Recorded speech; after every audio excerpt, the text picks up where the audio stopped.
beatalegón.tv.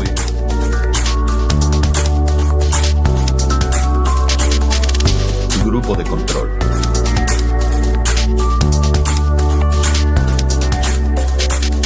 Con Beata Legón y Carlos Sánchez.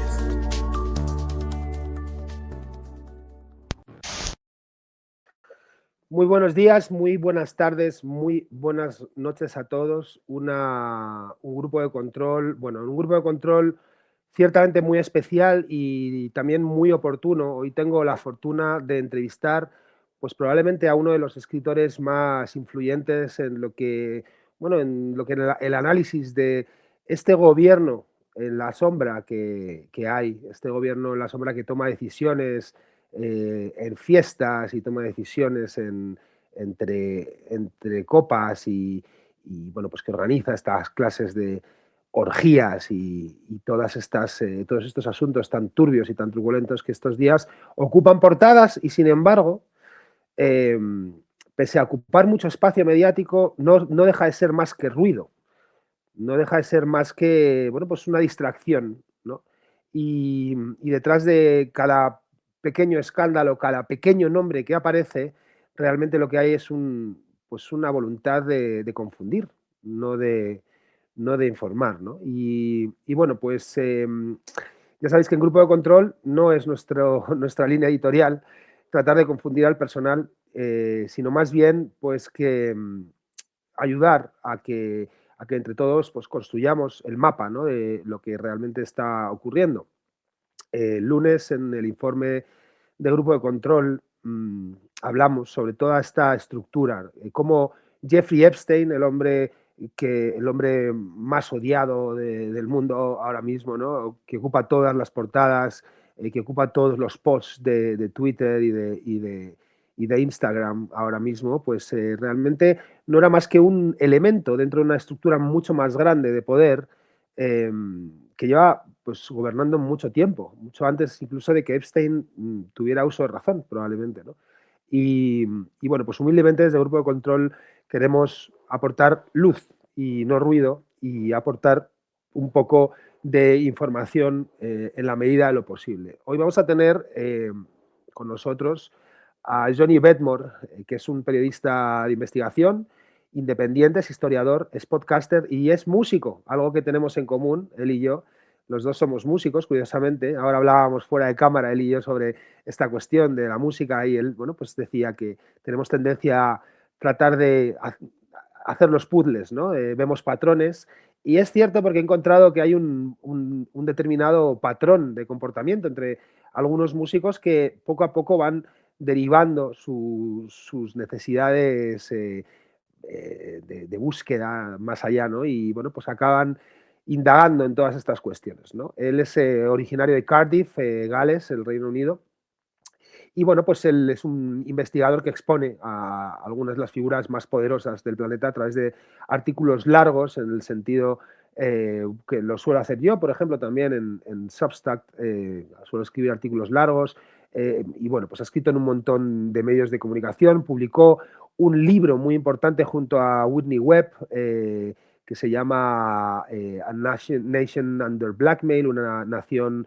bajo chantaje, en 2 volúmenes, en donde pues hablan de toda esta estructura que el otro día pues traté de resumir humildemente. Pues un libro muy interesante que yo recomiendo leer, 2 libros en realidad, son 2 volúmenes. Suele colaborar con Unlimited Hangouts, que es una de mis publicaciones favoritas de periodismo de investigación, pues ha escrito artículos sobre Henry Kissinger, sobre Klaus Schwab, sobre Nicole Junkerman, sobre la que vamos a hablar hoy, Stanley Pottinger, y también fundamentalmente sobre Epstein y toda su conexión con toda la élite tecnocrática, Elon Musk, Jeff Bezos, Sergey Brin, Peter Thiel, y vamos a hablar hoy de todas estas cuestiones, ¿no? Sobre toda la relación de Jeffrey Epstein con esta estructura de poder global y de control social, y cómo Epstein pues no deja de ser un engranaje dentro de algo mucho más grande. Así que, sin más preámbulos, Johnny Vedmore, how are you? I'm good. Thank you for having me, Carlos. Nice to see you. I'm looking forward to this one. I think It's late at night over here, and I like it when it's like that. You know, I feel that my mind's a little bit more flexible. I speak more freely, and I have a little bit more fun. And you've got a real positive nature, so I like that. I like it. I'm looking forward to this. Okay, as you probably have realized already, the music from the beginning was also mine. So that's something that we both share. I was telling to my audience now that we're both musicians, and this tendency of some musicians to dig into, you know, this sea of confusion and find patterns in there, right? And that's something that we both share, and it makes me really happy because as I said, I admire your work a lot, and when I found out that you were a musician, something connected somehow. So this, you know, one of the things I've been writing music since I was 15, 16 years old. I've been playing guitar since then. I'm 45 now, so it's a fair few years of, and some of that time was really intense. It was in a band. We were all living together, constantly playing music, playing live, having a really good time, but going through loads of stages, phases, coming in and out of different instruments, trying new things all of the time. And now I spent a lot of time where I'm a journalist. You know, as an investigative journalist who's forming articles that are kind of like structurally like songs, and now I found that I've returned back again to a state where I'm now producing a lot of music, and because I can use loads of different things. I've actually produced the Jeffrey Epstein podcast, the musical. And it's kind of like a full circle, because now I'm retelling my articles or research that I've done, and the story itself into song format. Because why not tell it in every single way you possibly can? Because I think that's what musicians do. That's what people who like to use patterns of logic in language, in sound, in rhythm, and articles have rhythm. I didn't understand the rhythm of an article fully when I started out, but once I got into it, I started to realize, you know, there's a point where every single paragraph's got its own feel, but it's all a collection that's a part of another section, which is like a verse or a chorus or a middle eight or a solo, you know. So I think musicians are tuned to a lot as well, because they see the world in a slightly different light, a light that can allow them to explain it to people. And this is actually just to say, it'll only take me 2 minutes or so, but in 1896, a woman called Alice Rix, R-I-X, she wrote an article for the San Francisco Examiner, and it was about Bohemian Grove, the place in America where all of the elite go, and the elite have these free camps. And she told the story of Bohemian Grove, which was only by that point 20 years old.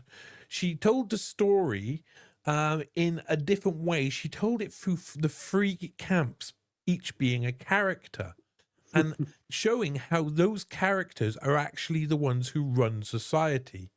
And it's really easy, I found, to take the three characters and explain to people in one sentence how the whole of society works, how everything works. It's really easy. Because in the camps, you have the academics, the learned men, you have the government, the officials, the organizations, and you have the bohemians, the actors, the musicians, and all of these. And basically, this is how society works. The academics tell the government how society should be run after going through think tanks, etc. And they say, this is how you should run society. And then the government goes to the bohemians and says, sell it to the people, because we can't communicate with the people. You're the only one who can communicate with the people. So that's it. Academics give the plans to the government tell the bohemians to sell it to the people. And so I think musicians, actors, etc., have regularly throughout history been used as a conduit, as a middleman between the academics, the government, and the official organizations and the people. How interesting this idea. I mean, I see an opera coming out of this idea. You know what? I don't know if you know a researcher. It's called Jacob Nordangard. He is a I've interviewed him on a couple of times. oh, really? So Yeah. he is a musician as well, and every time he publishes a book, he publishes an album. So Yes. and both of them are related. So it's very interesting. I found it really interesting as well. Okay, let's get started with this. First, with the probably most obvious question: why now all this scandal, all this release of new documents? Many of them are not new, are old, and they have been published, not redacted before, and we had access. Many of us had access to them without any redactation of anything. But now it looks like something new, right in the specific moment on which the strike against Iran was planned. Why now? Okay. Whoo. Now, the story of Epstein is the story of the world. I really mean the story of the world in so many different ways. And the aftermath of Epstein, what we're seeing now, is a new stage in the Epstein story. And it is being used. Epstein, they saw this early. They saw how dangerous this was going to be. Almost when the first time Epstein got arrested and then convicted and served a really light prison sentence where he barely had to be in prison. He could just go home for 6 days a week throughout the daytime and just had to sleep in prison and had to stay in prison on a Sunday, but had an office there, had all nice things, you know.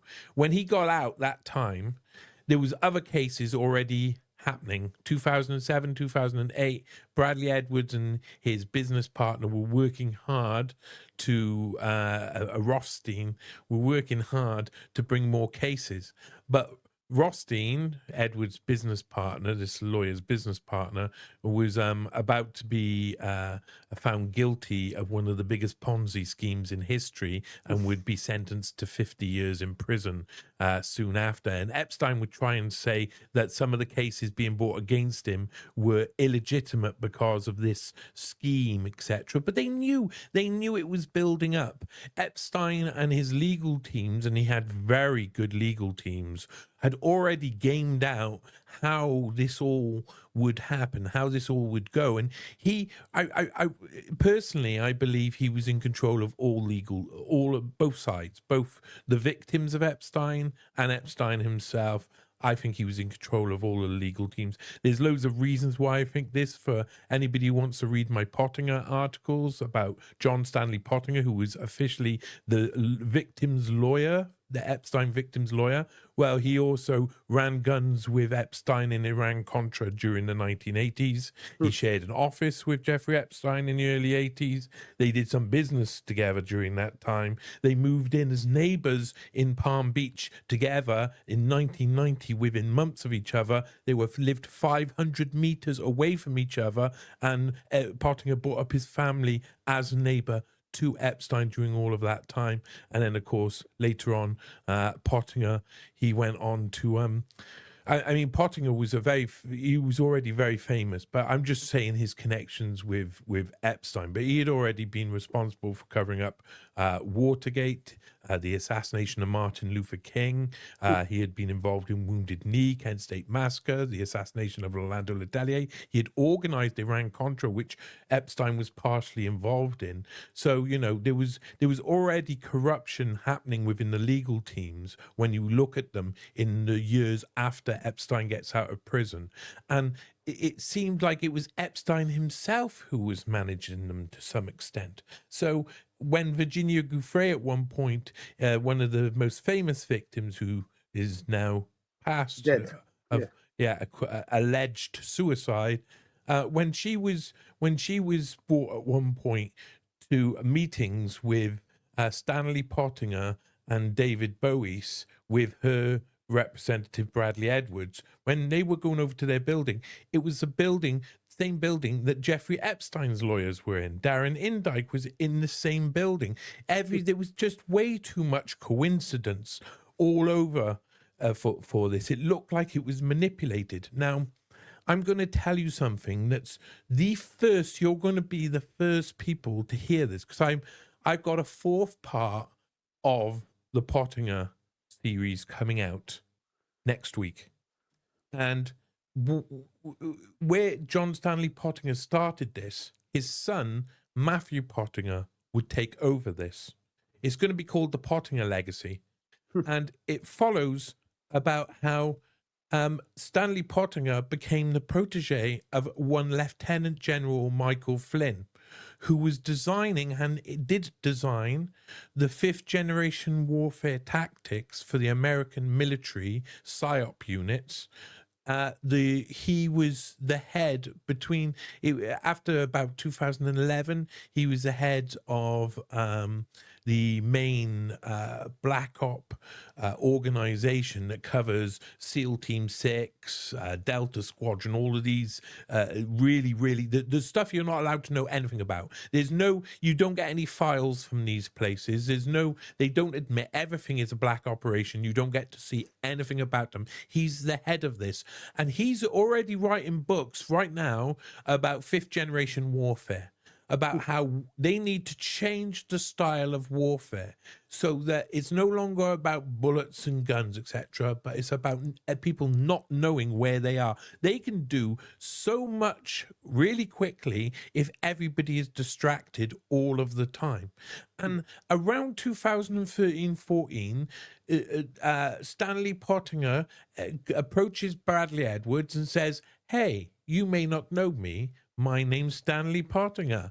I used to be in the Department of Justice, and I am interested in the Epstein case and represent someone." Now, he talks his way into the case, but Bradley Edwards suspects that he's CIA. He writes a book, Relentless Pursuit, in 2020, where Bradley Edwards says over and over again that he thinks Pottinger is a CIA, and he still goes into becoming a business partner with Stanley Pottinger, and it all very reeks of something else happening. At the same time, Matthew Pottinger is going off to work in the city, a lot like his father did, and later on he will be in 2017 he will be put in as an advisor under Trump on the recommendation of General Michael Flynn. And this is the moment where Steve Bannon is in the White House, General Michael Flynn's in the White House, Matthew Pottinger's in the White House. The takedown of Jeffrey Epstein begins here. His father sets up an organization. They have properties in Twin Lakes Road in South Salem near New York, next door to each other, Matthew Pottinger, Stanley Pottinger, and one of those properties is registered the Federal Anti-Fraud Enforcement Agency, something like this. It's a front company that includes one of the supposed Epstein victims, Maria Farmer, is working for this clearly a CIA outfit that is looking to take down Jeffrey Epstein and to make this world of fifth generation warfare.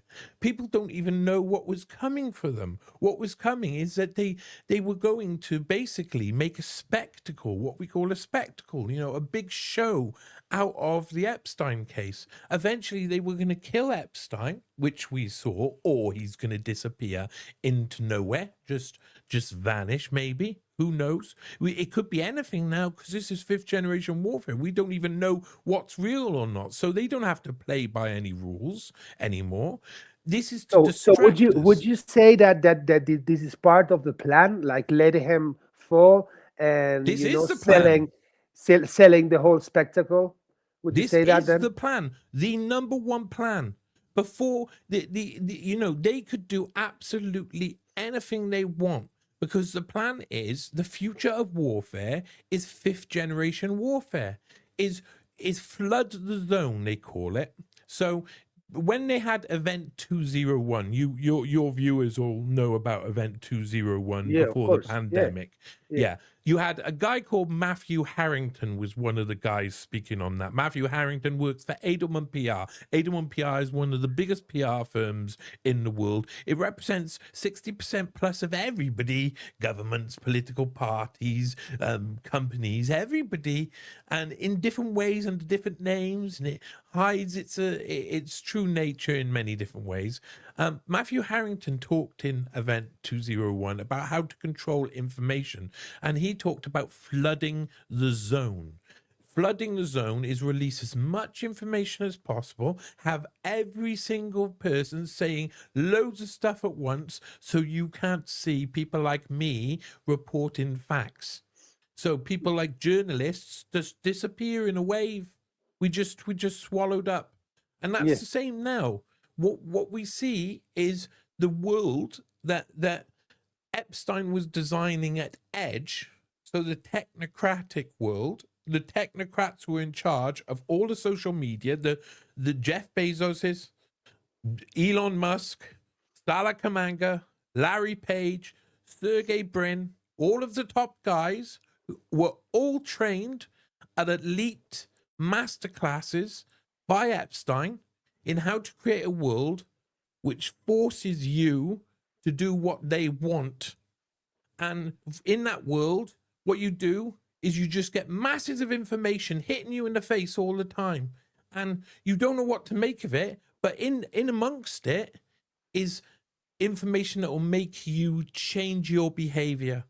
It's very important to them is to manipulate your behavior by using social media and by setting AI up so that it can decide how best to do that. So humans started this. Humans started the idea of things like behavioral insight, nudge units and stuff, but it's going to be set into an algorithm, because this is one thing I think we really got to talk about, because I know that we had a little conversation just beforehand about how countries like Spain they don't understand why they have to be interested in the Epstein case. They don't understand it. They seem outside it. But Epstein was designing the globalist technocratic digital panopticon, the prison that will chain us all.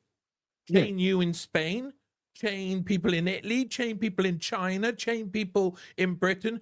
Will keep us all in a prison cell, constantly being watched, monitored, being judged, being shamed, being nudged, all of us. Yeah, The, this is eh, this is the article you're mentioning. This series, the third culture. But I found them very, very interesting because it connected with something I was working on, which are these all these nudge unit that started to happen everywhere from the UK to the US and then in Spain as well, and how they've been using these nudge techniques to make us comply, and probably you will agree with that. Probably the pandemic operation, the operation COVID, was the best way to put these techniques in to work, right? Um, mhm. and could you please explain to us?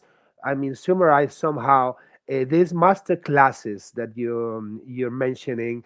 Who were the attendees to these master classes, and what were they speaking about? Because yeah, something that probably most journalists here in Spain didn't realize it, the strong connection that was between Jeffrey Epstein and Peter Thiel. I mean, there are Mhm. more than 2,000 and 100 entries on which you can see how they were very close, like having lunch together, organizing Mhm. parties for politicians and scientists to speak all about this. So the connection is more intellectual, is more in the background, not really like you've been caught with Mm. minors having sex and things like that. It's like what is this third culture thing for the people to understand it clearly?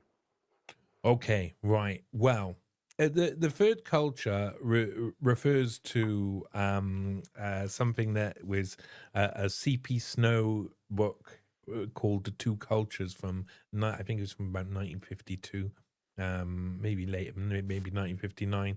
And it posited that there was two different cultures. There was cultures of the sciences, and there was a culture of the humanities.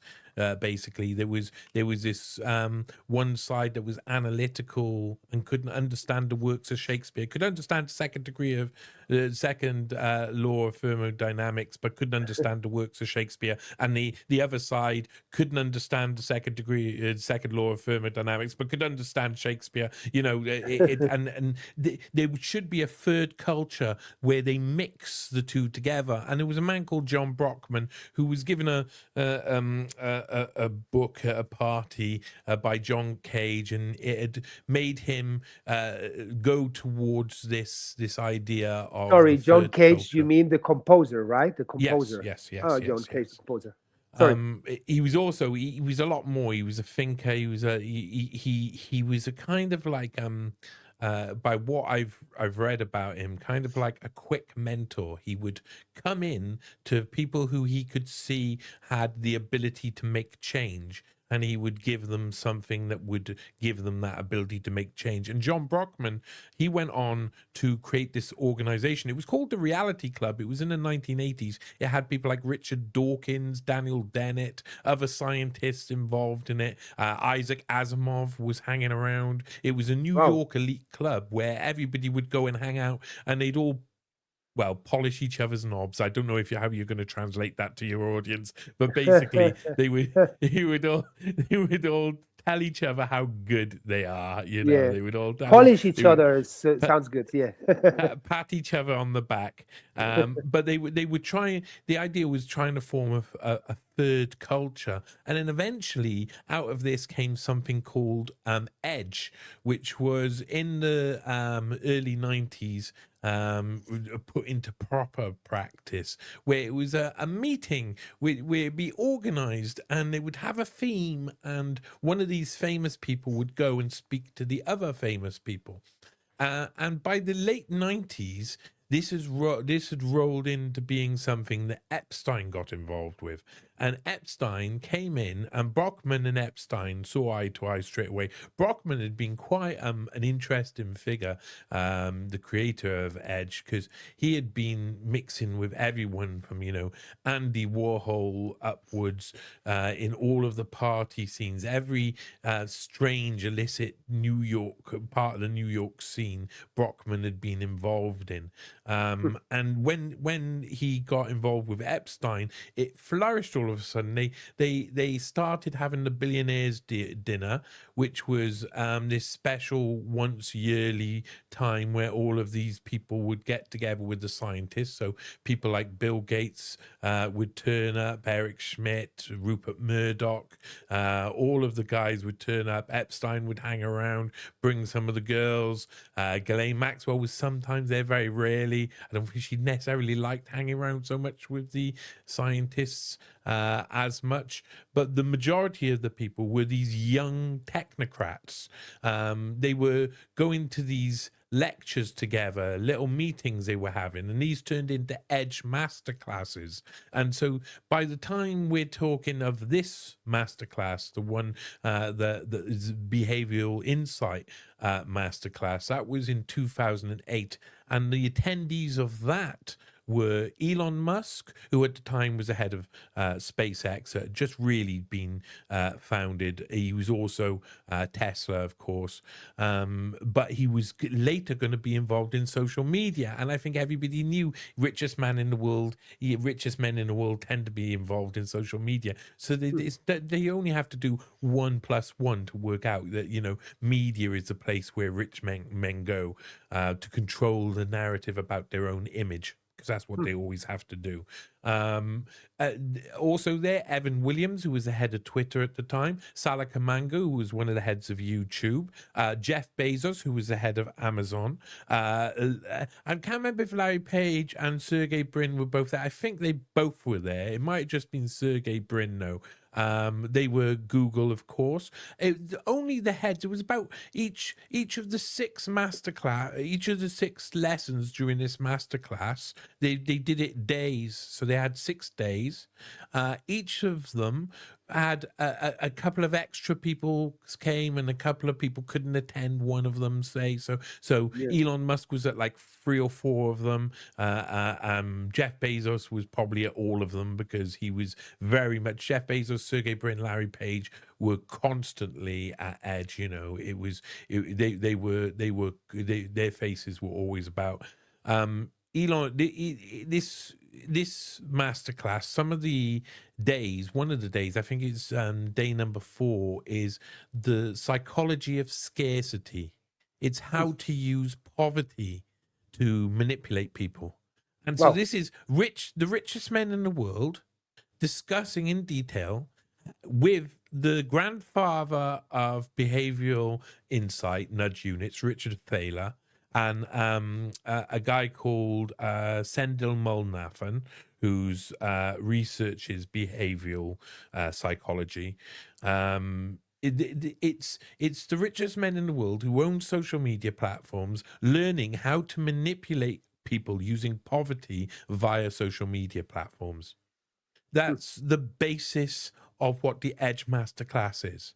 They're making it algorithmic so that the control of how to nudge you. And it was amazing when I come across it, I had been spent a long time looking for Epstein and Musk's like sort of connection. I knew it was going to be there out there in the ether somewhere. When I found it, it was shocking. But I'd already done a Newshound episode on nudge units and behavioral insight teams and Richard Thaler and Cass Sunstein, because I found it so interesting when I come across it. And it was like they were in the British government at one point. They like in about 2009, 2010, they got nudge units, and they become part of it was the first company that was part Whitehall, so government run, and was private as well. That was the first time that had ever happened in British history. In 2013-14, they had to leave it go, but they were still being used, but they were outsourcing them now. The government were using them as a private company, and by the time it got around to the pandemic, the nudge units were forming sentences that would make you feel like you're killing your nan. That you're killing your grandparents, that you're doing something awful to the people you love. And they looked for best ways to word things to make you feel as guilty as possible. It got to that by that point. But in the masterclasses, the Edge masterclasses, especially in about 2007, 2008, 2009, 2010, 2011, there was masterclasses really regularly. The 2009 one also, that was co-hosted. Jeffrey Epstein gets out of prison for abusing a child. A day and a half later, Elon Musk and Jeffrey Epstein are funding together at SpaceX an Edge masterclass in synthetic genomics. And that synthetic genomics is how to, of course, mix computers, or how to manipulate cells as though they are computers. It's code, basically. Wow. And some of the different classes in that, there's one that there's no video for. You've got videos for more, but there's one which is synthetic genomics. It's Human Life 2.0 is called, something like this. It's Humanity 2.0. So it's about the transhumanism. Wow. And they've had to literally take it out because he cannot let you see what they think, because they're so... When you watch the videos, you've got videos of this, you've got transcripts. People were saying to me, when I put the Third Culture article out, people said to me, oh, you're lying. I'm like, they've got videos, audio, pictures, and full transcripts of every single one of the meetings. I can't just offer a little bit of evidence. That's all of the evidence that you could possibly need, all in one place. And still, we're in a time where information is used in a different way than we used to. You know, we're used to being able to read an article and understand it and have time to digest it, but now we're going to have 1,000 stimuli for the eyes. Yeah, that's something that shocks me. For example, when we started the pandemic, I remember that we published everything related to the event 201, which was there. Everything was there. You could follow everything. The transcripts were there. I mean, all the plan was there. And even when I was telling the people, look, how similar this pandemic simulation looks, and still they listen to you like if you were telling them a conspiracy theory. It's like, come on, it's there.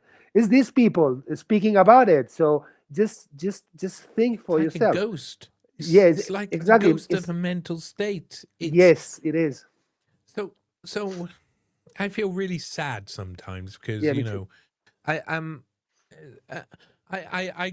know very nice people in my community, very lovely people. Some of them are really annoying. Some of them are really annoying because they've only just realized that I'm telling the truth.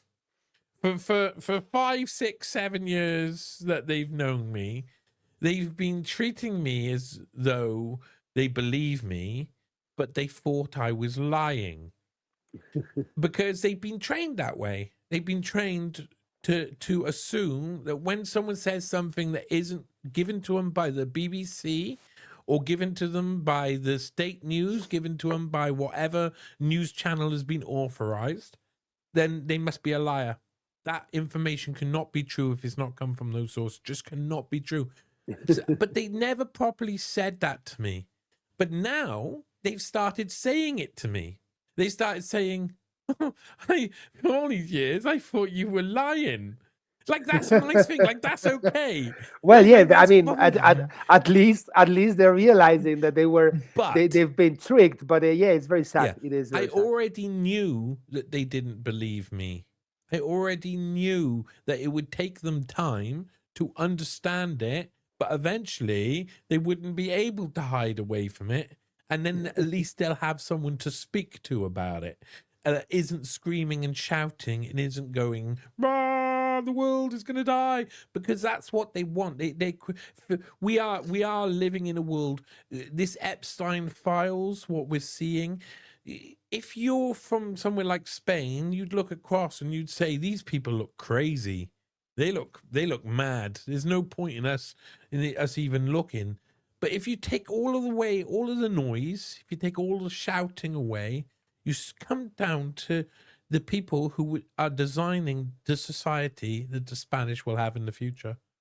Yeah. The chains that the Spanish will have in the future. The same as everywhere else in the world, because we're being changed into there's a few different eras happening. You know, the Great Reset, the Yes. Agenda 2030, all of these things. These are real things.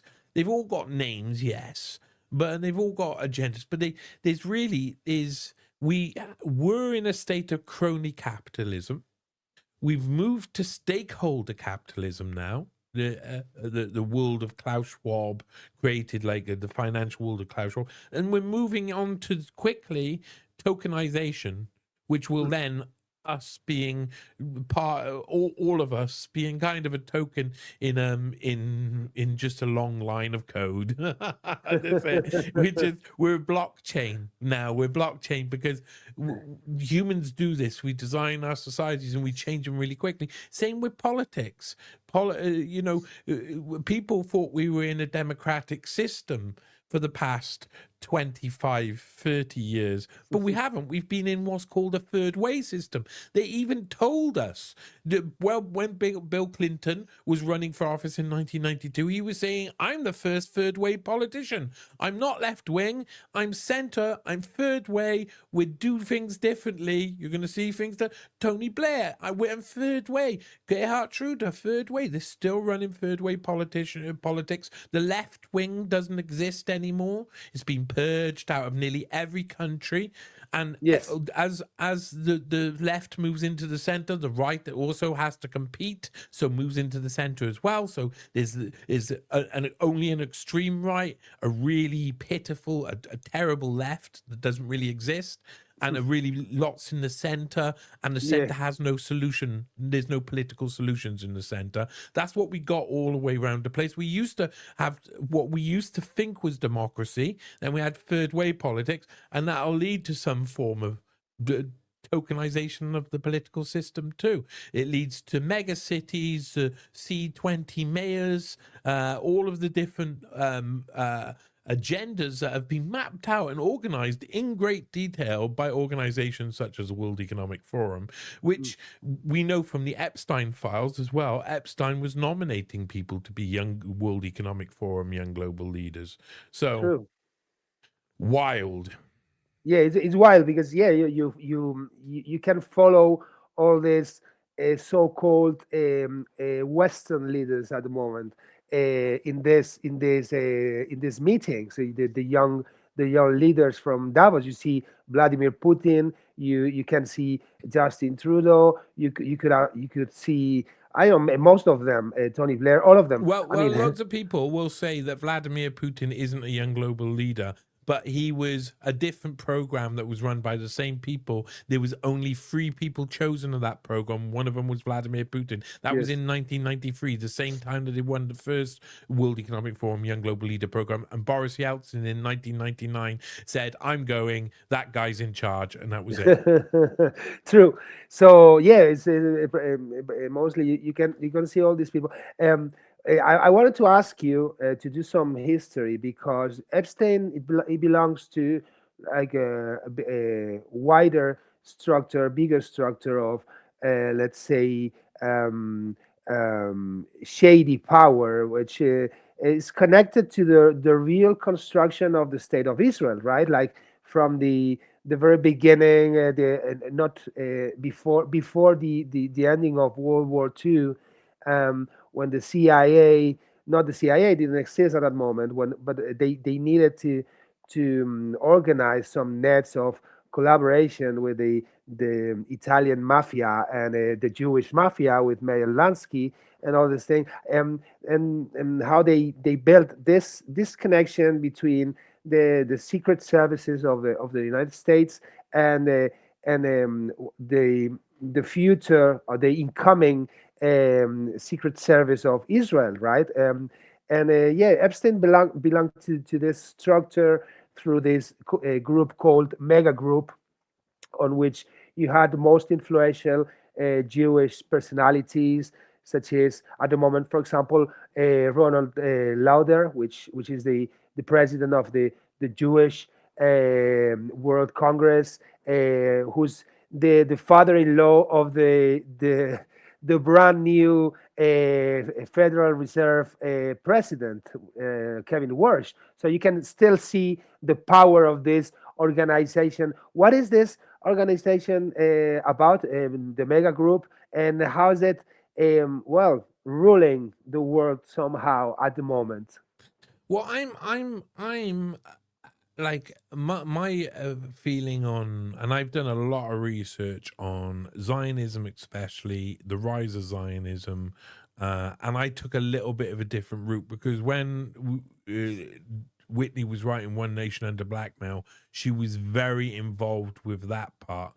I was looking at that same thing from a different angle by that point because I was following the World Economic Forum and the creation of the World Economic Forum, and that led me to investigating Kissinger, that led me to investigating Guido Goldman, who was Kissinger's very best friend, and his father was Nahum Goldman, who was one of the founding fathers of Israel, one of the lead Zionists, one of the people who described the creation of Israel as necessary because it was the United States military center for strategic world control. It was the best place for their power to be, and that's why America supports Israel so much.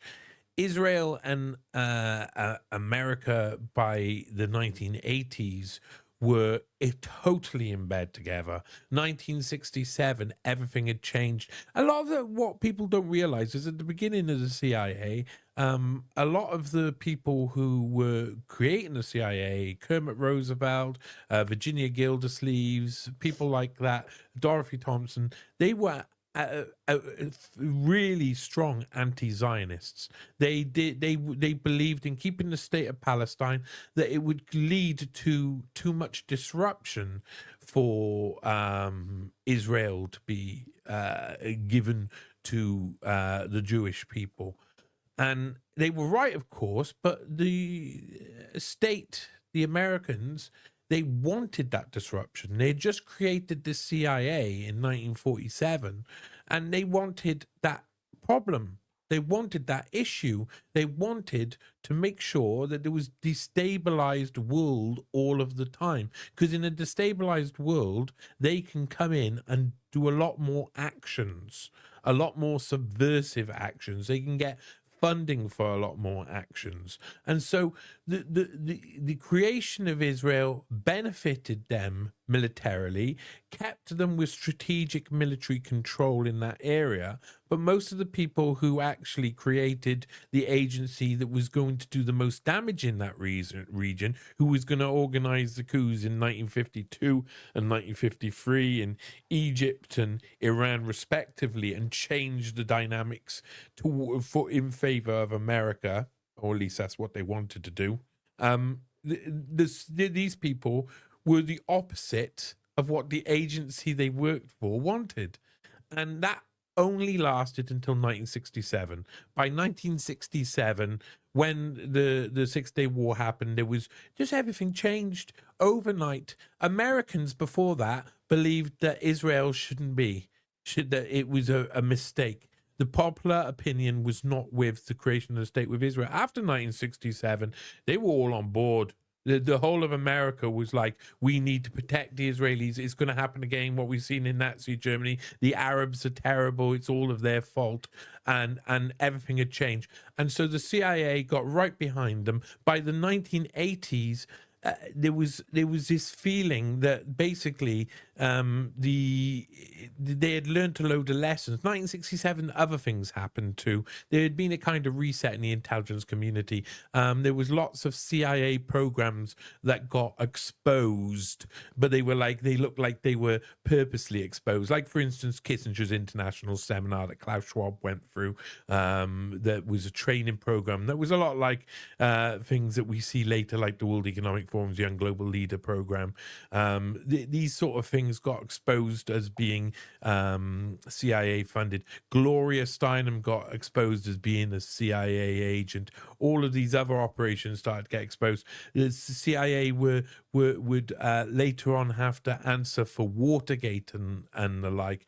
And they loved, they loved the formation of this more secretive CIA was leading to something that would be really centered in New York, which would be centered around money and would be centered around this very well-knit Jewish community.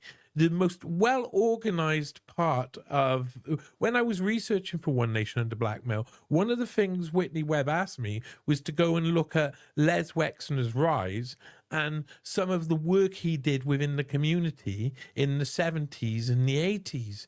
And the Jewish communities in the 70s and 80s were completely and utterly organized at levels that any other community in America, and no other community in America came close to. No other community around the world really come close to. They had worked out that we need to make sure that we create the state of Israel, keep it, fund it, and get total political support in the US for it. And so by the 1980s, when you've got the rise of the mega group, these are people like Leslie Wexner and others who, some of these people, there's loads of different connections. Like I think it's 1992 where Jeffrey Epstein is helping Guido Goldman sell one of Leslie Wexner's properties to the Bronfmans. They're all doing these little business deals. They're all like between directors. each other, right?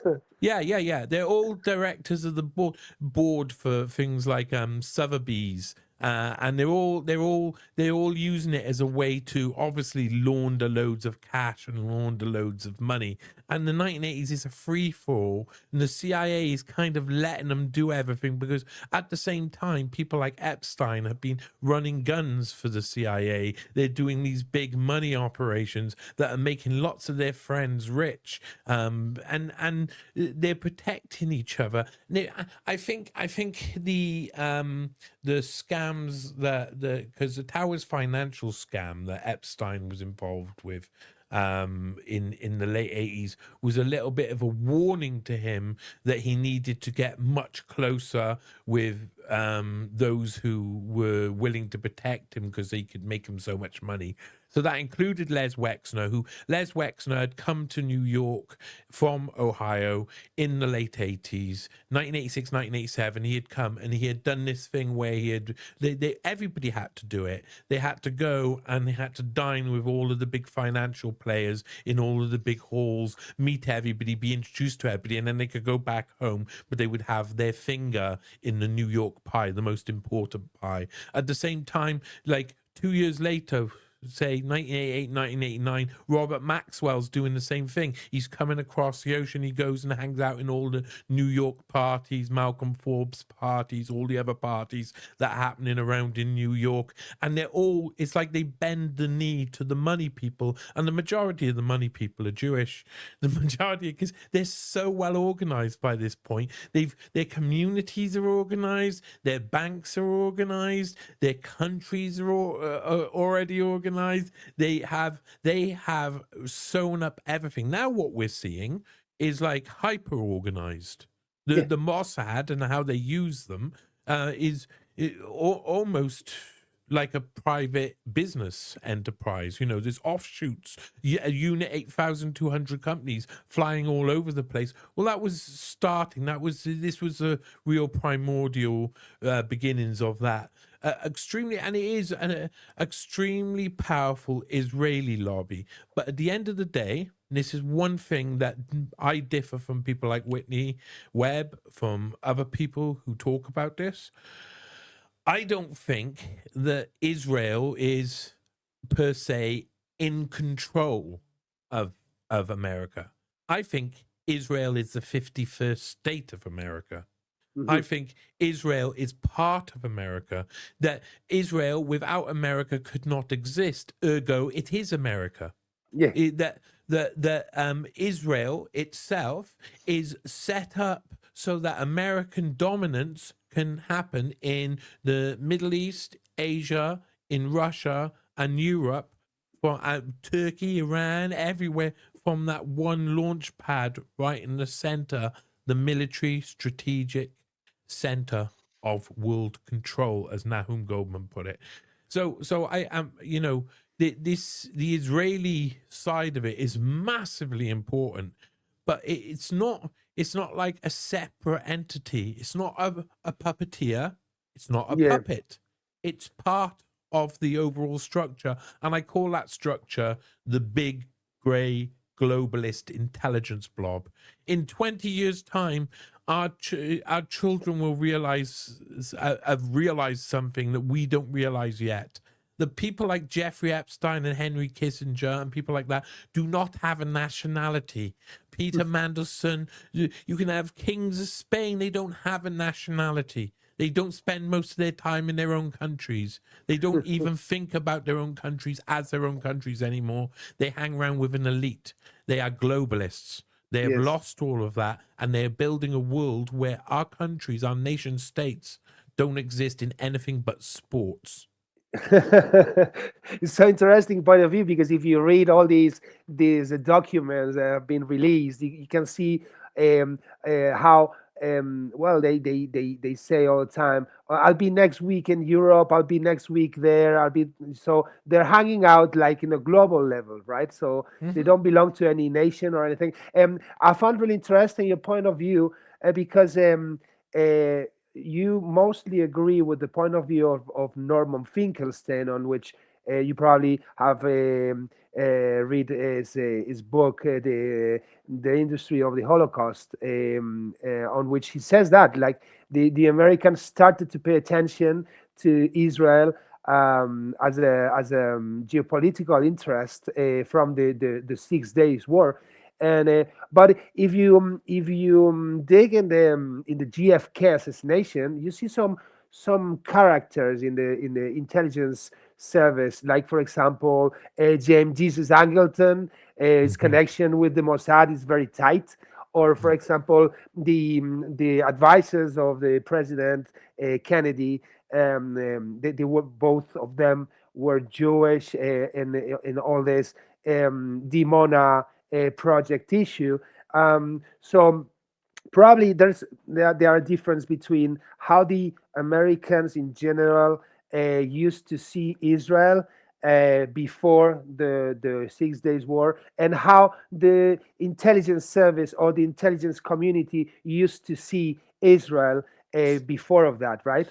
There's a really important moment in Israeli and American history that happened during 1967, because when 1967 happened, it was clearly constructed in many different ways. I don't believe that the Arab forces were able to just sneak up on Israel. I think Israel and the West knew exactly what was coming for many months before it happened.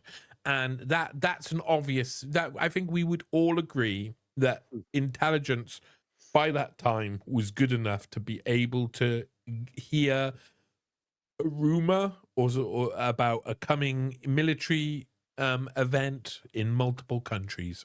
Yes. No doubt about it. No. The money that the CIA were offering back then to people to sell out their own countries in the Middle East was enormous. They were just willing to. John Foster Dulles gave 1 million, which was the equivalent of masses of money, to do the first Iran coup. No one knew that it was coming. And it was such a large amount of money that they could just do anything. They didn't even need to do that much. Sorry, you mean the 53 coup of the Mossadegh? You mean that 53 one? coup. That was like they were willing to offer such a large amount of money to do these sort of things. It didn't really. They've got unlimited budgets, these people. But in 1967, it could have gone any way. They had to plan for something, and they knew they had to plan for a new type of politics. And I think they'd already chosen it beforehand. I've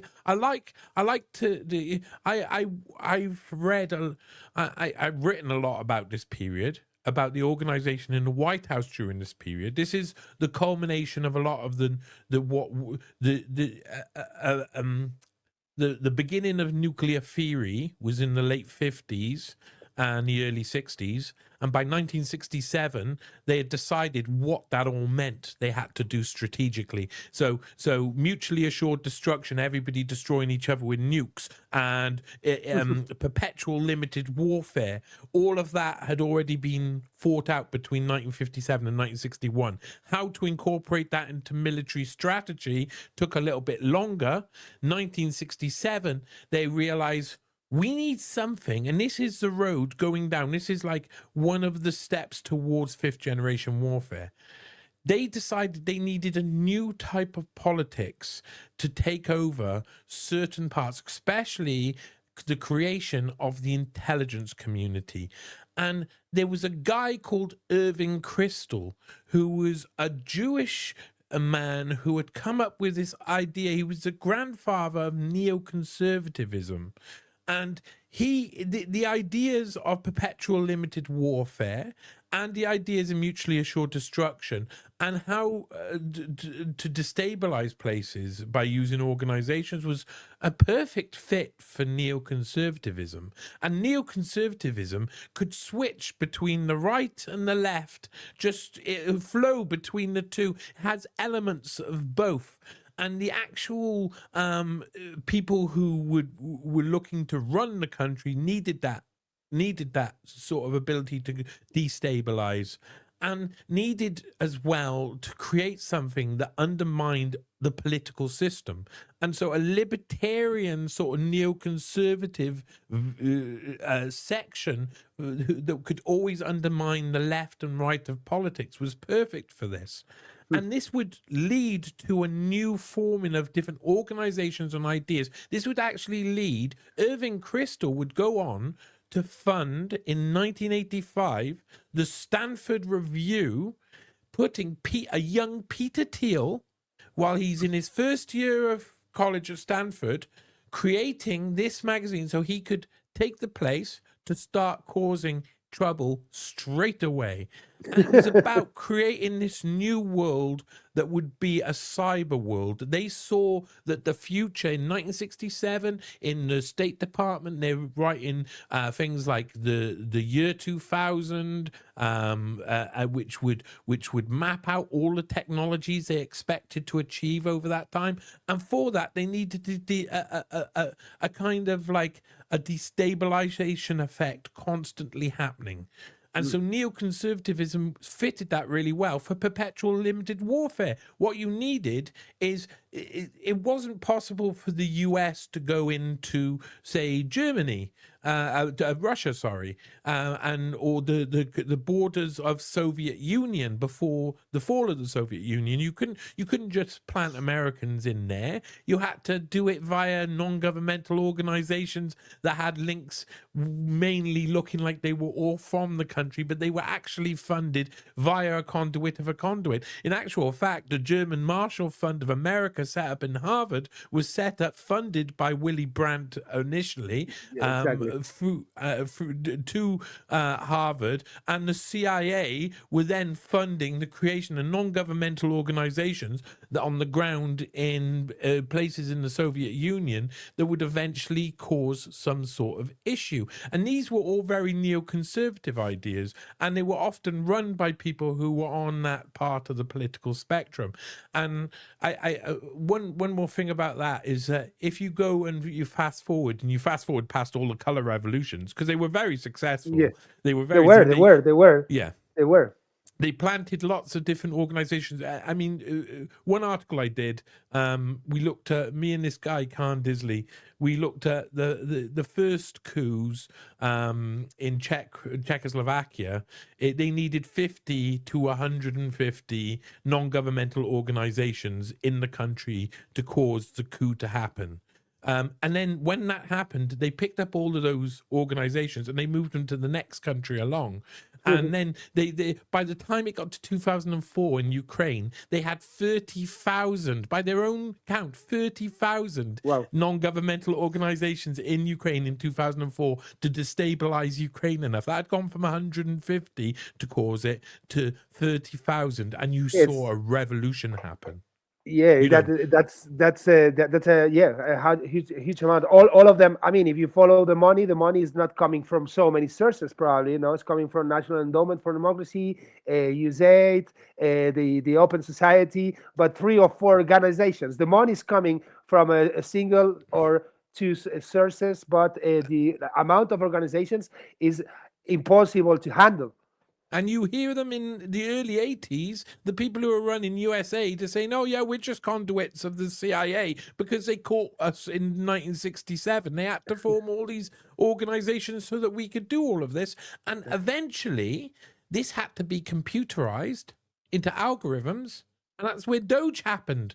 Doge come along, they create a load of algorithms to do exactly the same thing, and then shut down the neoconservative organizations and say, oh, look at how terrible this organization is. We're going to close this one down. They've already set it up over there to run computerized now. Then Doge was just a way to say, oh, it's the Department of Government Efficiency. We're going to do all of this good stuff. Again, it was just a propaganda campaign. What they were doing is resetting the same mechanisms of control, but algorithmically. And really, those were neoconservative methods of controls. And neoconservatism was just a route for them to destabilize all different parts of society whenever they want to.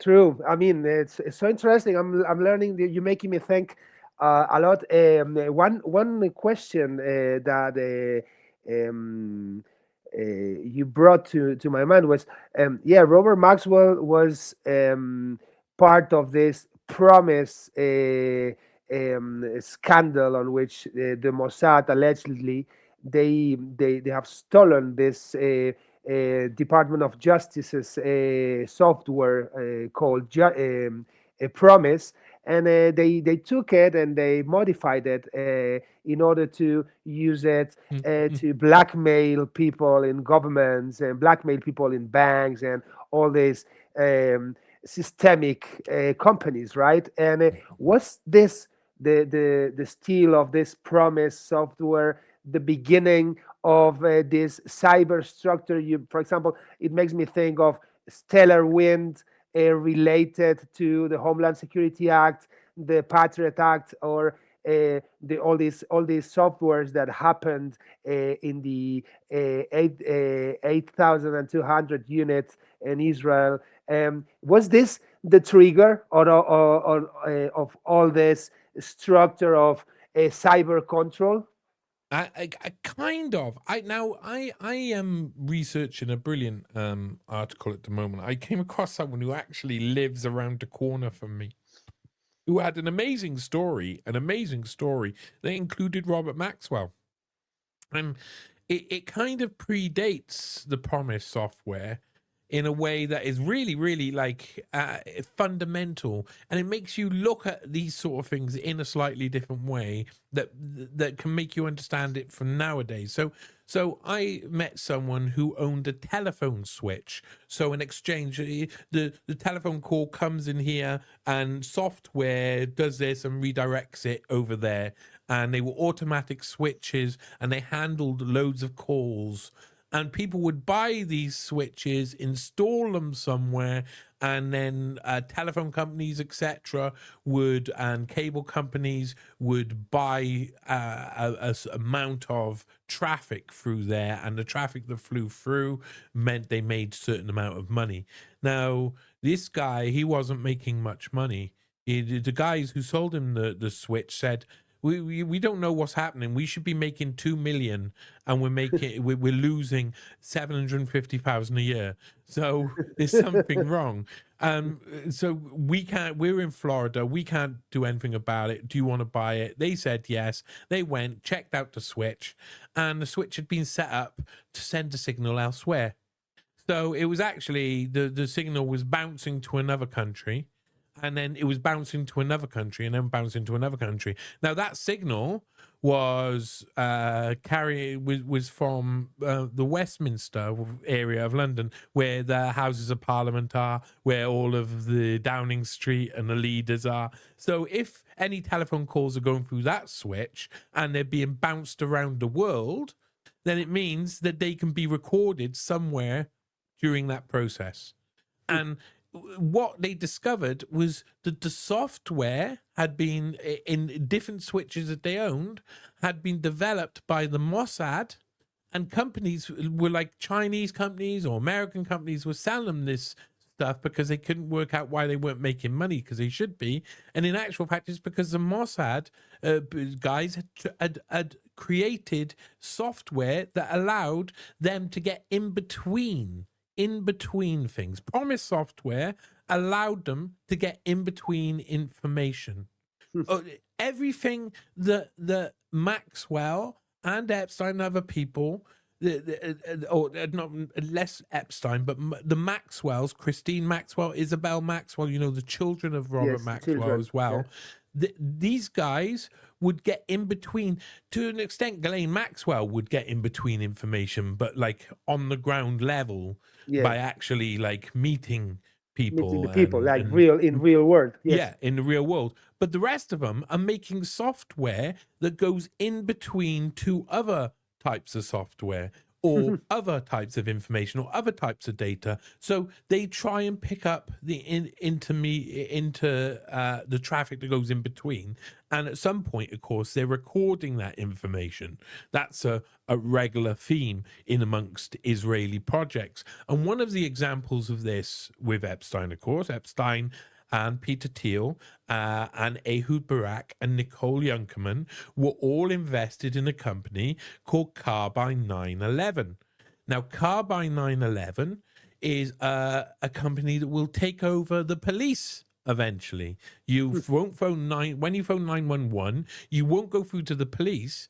You'll go through to Carbine 911, who are a private company who the police will contract their business to, and they will send a drone around or check security cameras locally to see what's going on when a crime's being committed, because Carbine 911, through having this contract, will have access to every single one of these camera systems, and will have access to all of the drones, will have access to every single person's information in every single country in the world that they have contracts. And they already got contracts in New Orleans during the pandemic, by the way, and they're picking up contracts but it's about getting in between. So it could go through to the police eventually, but first you got to go through to Israel.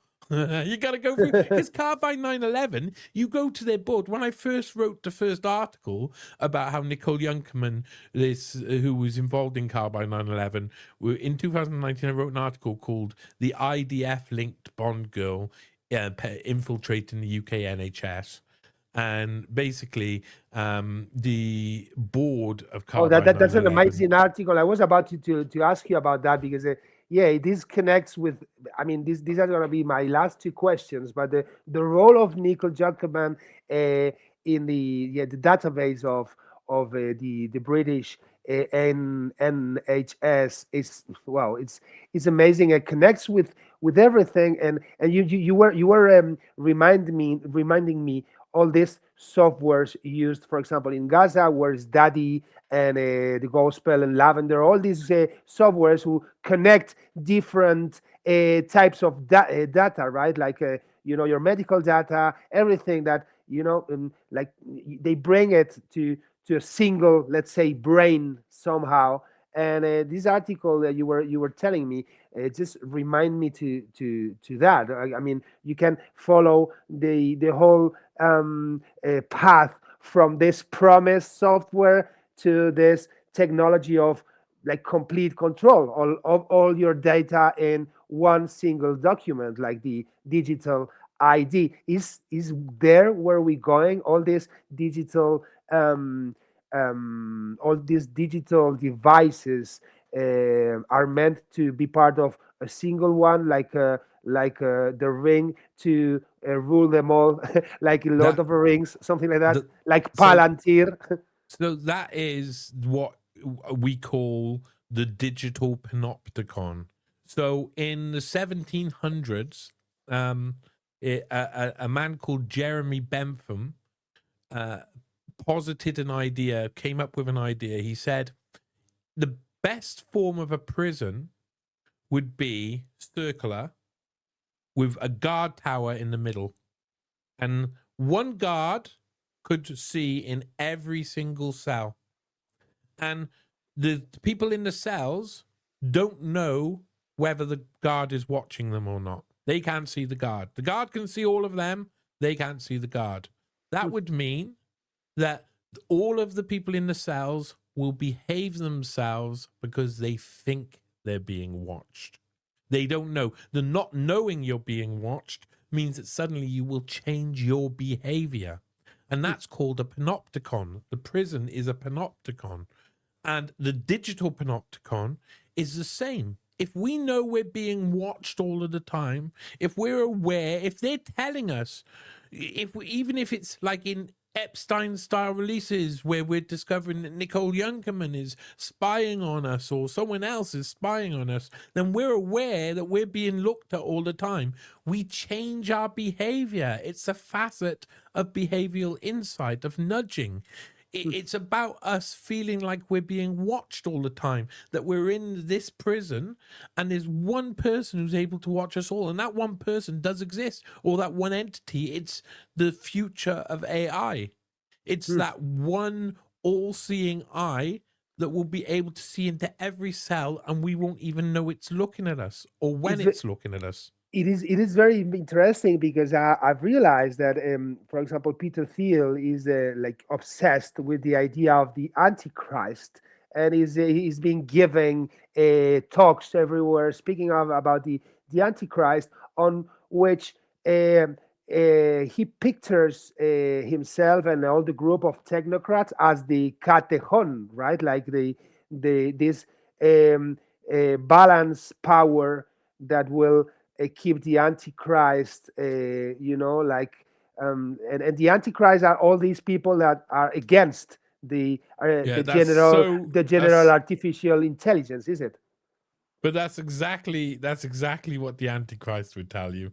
we're the guys who are going to bring balance. Honestly, that's the exact words in the Jeffrey Epstein the podcast, the musical I've written. The last one is called "He's Come." The last song in there is called "He's Coming," and it's Peter Thiel abusing Jeffrey Epstein basically, because Peter Thiel is kind of like the master.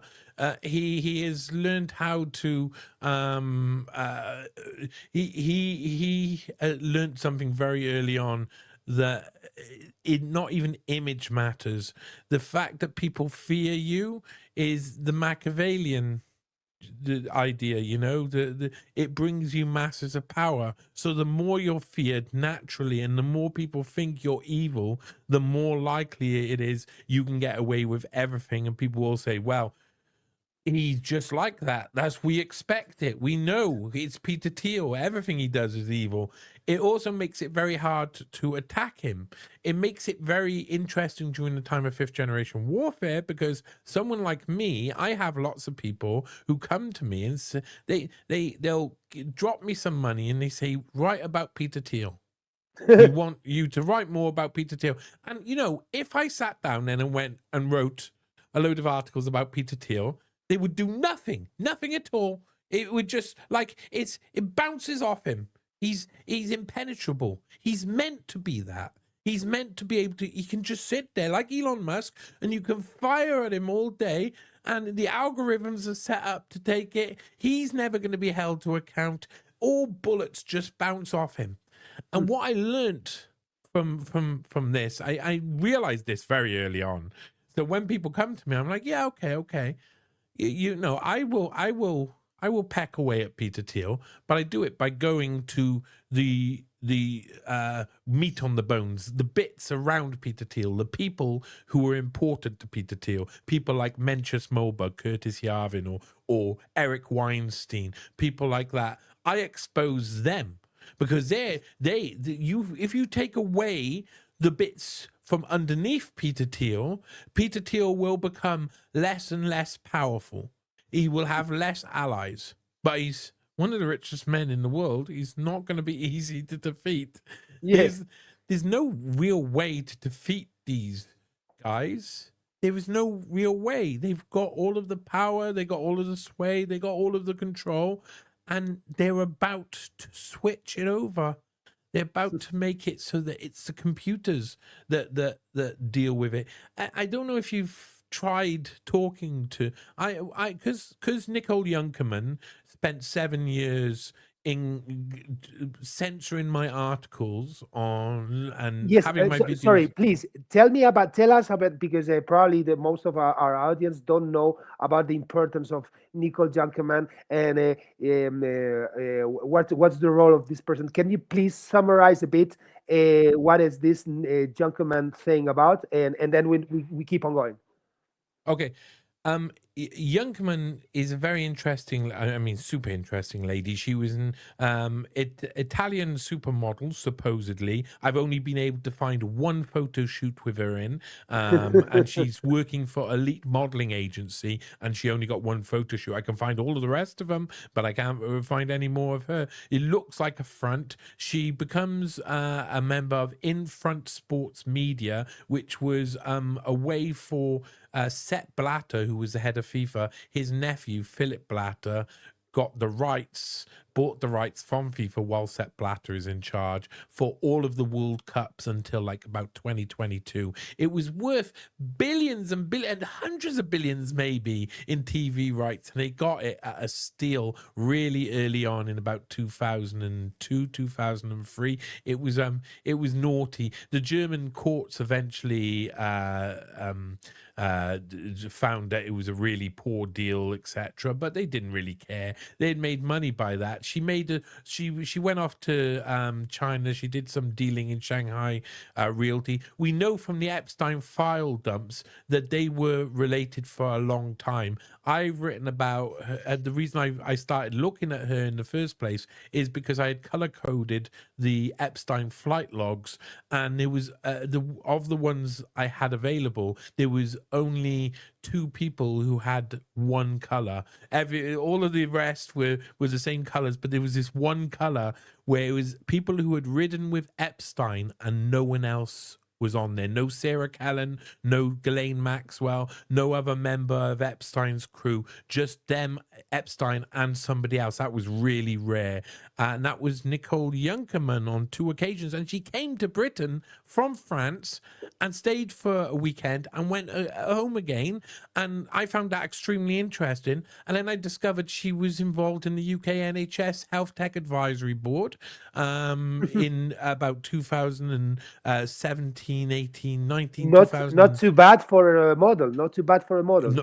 Not too bad for a model. In actual fact, she had been involved in hundreds of companies by this point. She had invested in so much, and none of it made any sense at all. And she had become Countess Bracetti Peretti. She had married Ferdinando Bracetti Peretti of the API oil family, the biggest oil company in Italy. He's a count, and he's a Knight of Malta, and he's black nobility and all of that. And she became countess, which was extremely shocking. So I mean, I had to write an article about her, of course. I found her, she was invested in Carbine 9/11 in 2017, 18, and 19 with Jeffrey Epstein, Peter Thiel, and Ehud Barak. So, I mean, it's worth looking into it, especially when she was getting involved in the NHS, and that Carbine 9/11 had such a strong Israeli connection. The board, she was on the board of Carbine 9/11. The other 4 members of the advertised board was Ehud Barak, who had been 10th Prime Minister of Israel, Pinchas Bukras, who had been the head of the Unit 8200 Cybersecurity Division, Emir Alakai, who had been working for the president's office in Israel, and Alex Dizengoff, who do roughly the same, sounded like a Mossad guy. When I wrote this first article, the article up there, when I wrote that first article, the whole board got removed and they replaced it with Michael Chertoff. So I got Michael Chertoff a job. That made me laugh. I gotta say that maybe. But Nicole Junkerman's pretty important. But she went through a campaign of censoring me for years and years and years. I can't remember what we were talking about originally, where we were going for that, but I had to. I mean, for the past 7 years, I've had to learn to navigate a lot of legal aspects, because these people will use everything, and they're extremely powerful. They've got everything sewn up. I put out my articles, and all of her friends own all of the main platforms I'm putting out these articles on. So I go to YouTube, and this is what I was going to say. I go to YouTube, and YouTube have so far, on her behalf, geo-blocked about 20 videos. So you can't, in certain countries, you can't see those videos because they're geo-blocked, because she went to a Berlin court and said she's going to take a defamation case against me, which she never has. So in 2019, she's gone to a Berlin court. She said, I'm going to take a defamation case against him. I need an interim injunction to stop him temporarily. And then she's never taken a case against me. She's just used that interim injunction to have my videos taken down. Now, if I go to YouTube and I tell them, you're not supposed to do this, this is illegal, this is strategic litigation against public participation, it's called SLAPP, this is SLAP, you're not allowed to do this, I get nothing. I get an algorithm coming back to me with, I'm sorry, YouTube can't deal with this. You have to contact their legal team. Okay, can I contact their legal? Sorry, YouTube can't. Eventually, you get somebody. It's a guy in India who hasn't got a clue what you're saying, and he just keeps sending it back to you and keeps replying with hardly end. And sometimes it's AI, and it responds to you with like these really bizarre messages that don't even make any sense. And that's on every single platform. So I have that with Substack. I have that with YouTube. I have that with Rumble. Rumble, which is owned by or was set up partially with Peter Thiel money, deleted the free Youngman articles without even telling me. They're Oh, supposed to really? give me, they're supposed to tell me. They deleted them. I found out 3-4 months later when someone said the link wasn't working. I went over there. I said to the CEO, "What the hell are you doing? Deleting my stuff?" And then they scarpered. They suddenly panicked and said, "Oh, it's because we got this defamation complaint." And the defamation complaint again was from interim injunction, which isn't a defamation case, and is strategic litigation. So I ended up arguing with them, and eventually they found a way to reinstate them, and reinstated them after 8 months, something like that. But that was only because I went at the CEO, Chris Pavlovsky, I think his name is, on X. I went directly at him, and we started arguing on there. Other than that, if you actually try and complain to this world that they've set up, it's a computer. It's run by Carbine 911. Everything's run by companies like Carbine 911 or Palantir, or it's you don't have a say. You don't have any means to have a conversation. There's no person at the end of this. This is our future, all of our future, all around the world. Yeah, that reminds me to what Yuval Noah Harari was saying in the last Davos summit, right? Like, okay, like maybe the moment to think about, if it was a good idea to interact with AIs online, then the moment was 10 years ago. I don't like Yuval Noah Harari, but what he was saying at this moment was right. No, it was like, thinking of the idea of AI taking over religion, taking over politics, taking over almost everything, and He's just telling you what his friends are doing. Yes, He's exactly. telling you what his friends are doing, and he knows that's the bad side. Doing.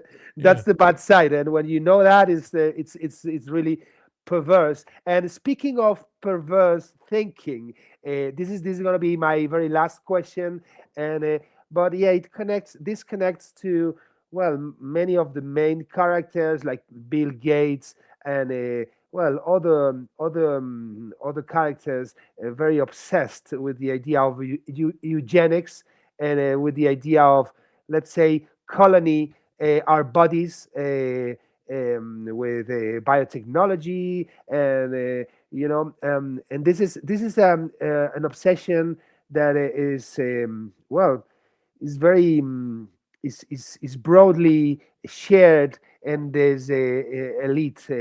What is your point about this? All related to nanotechnology, biotechnology, gene editing, and all this thing. And what was the role of Epstein? Like, helping to set all these context, all this scenario of colonization of our bodies. Because I know that you've extensively research on this, and this is something that we also share, that we also have in common. I'm very worried about that, and how they try to convince us through these nudge units that you were telling at the beginning of the interview to accept as something that is part of progress, like let ourselves to be like part of a worldwide experiment with our bodies. What is the connection of the Epstein thing with all of this? Well, for us, for what we'd say regular people, for people who are like me and you, think like me and you, we see the idea as horrible. Quite like the idea of merging man with machine as unnatural. But these guys, what they see it as, like people like Epstein, is undeniably the future. And you're either there or you're against them, because they're going to make a load of money off this because it is the future. They look at what the trend looks like, and the trend looks like the transhumanism is going to be the biggest moneymaker in the future. The biotechnology in many different ways is really what this is all about. The fundamentally, Nicole Youngman, Jeffrey Epstein, these characters are making a lot of money from biotechnology companies. I've written an article recently called Behave, which is about includes Christian Angermeyer. He's another one. I can't remember what the company's called offhand. He's another one who's very much into biotechnology, about behavioral change using new forms of RNA-based medication. So they're looking at different ways to change our behavior through medication. So in a sense, they're probably looking for some form of soma, some sort of pill that we can take that will make us more liable to take direction.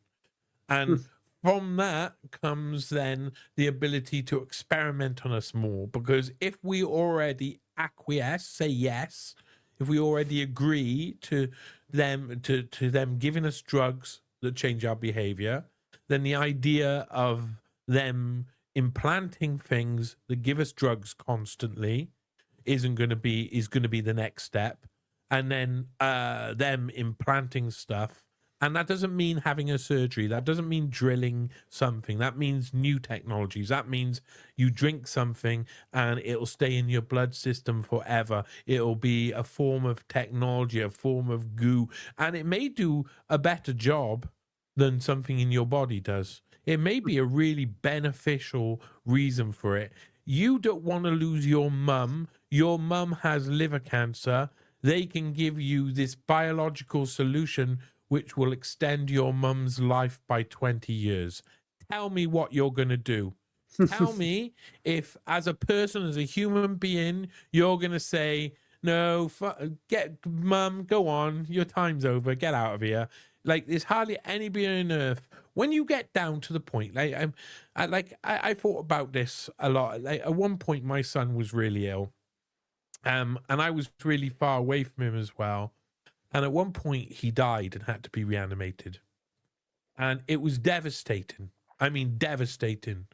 When you feel that complete, like you have no control, you have nothing left, you become everything that you think you're not.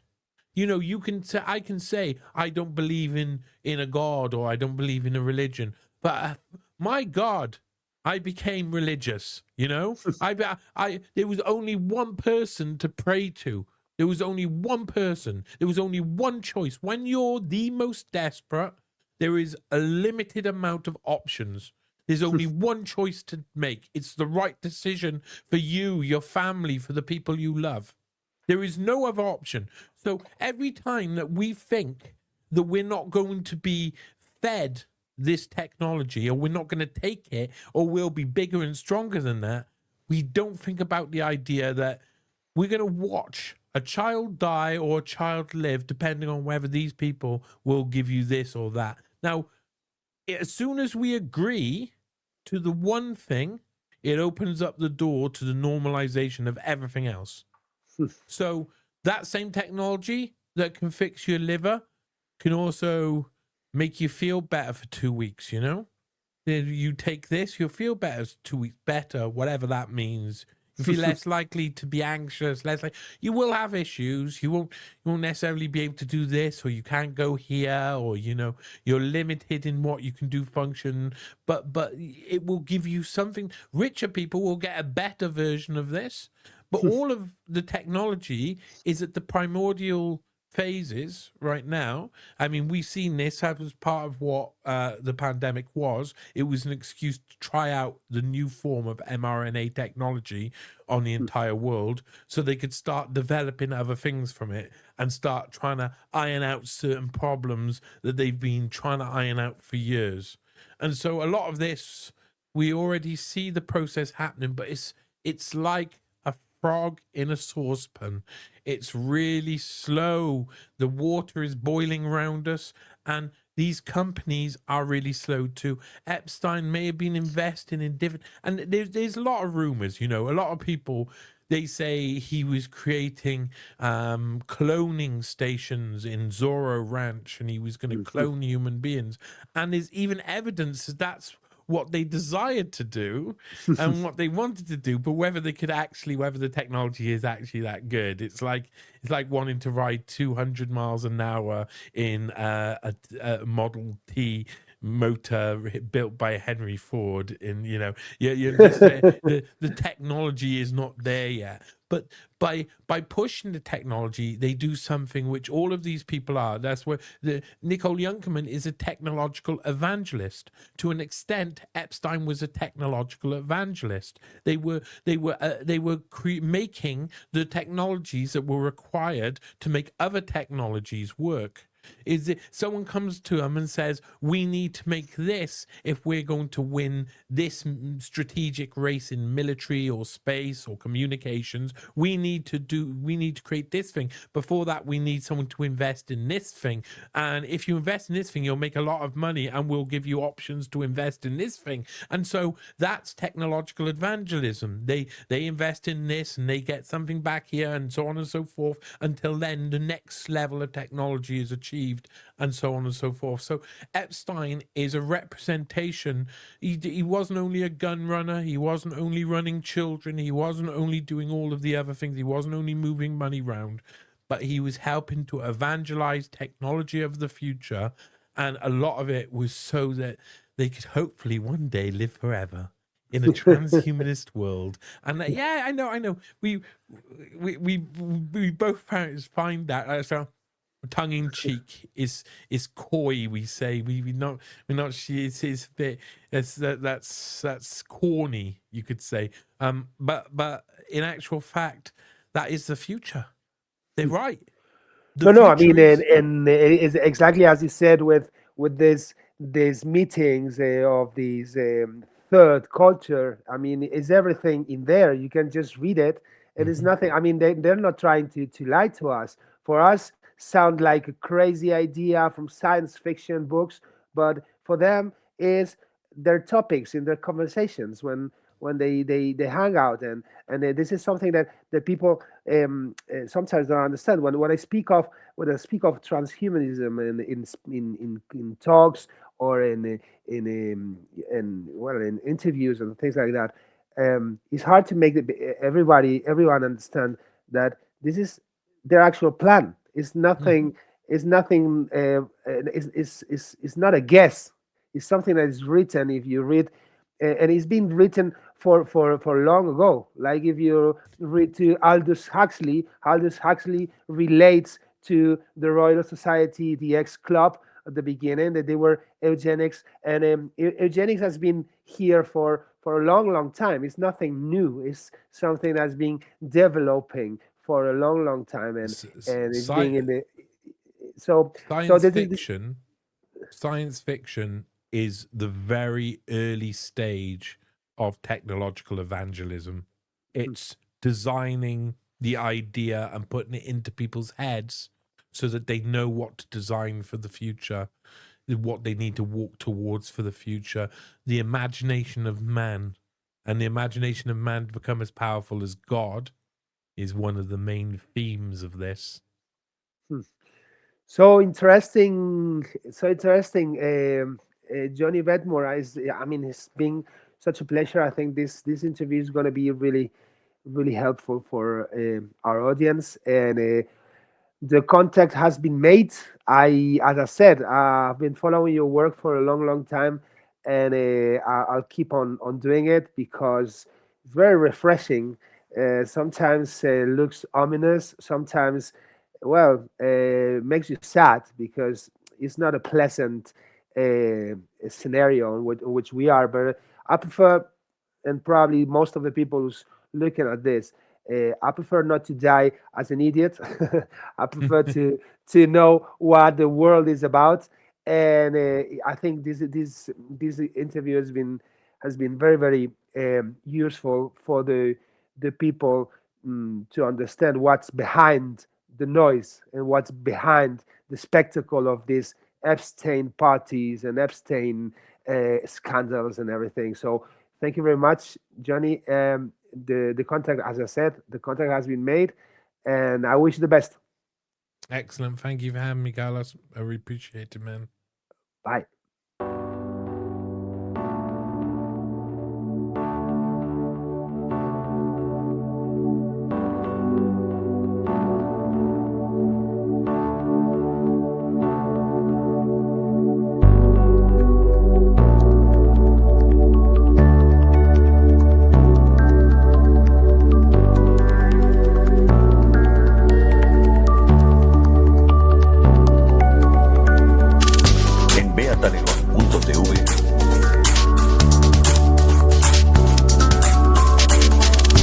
Grupo de Control.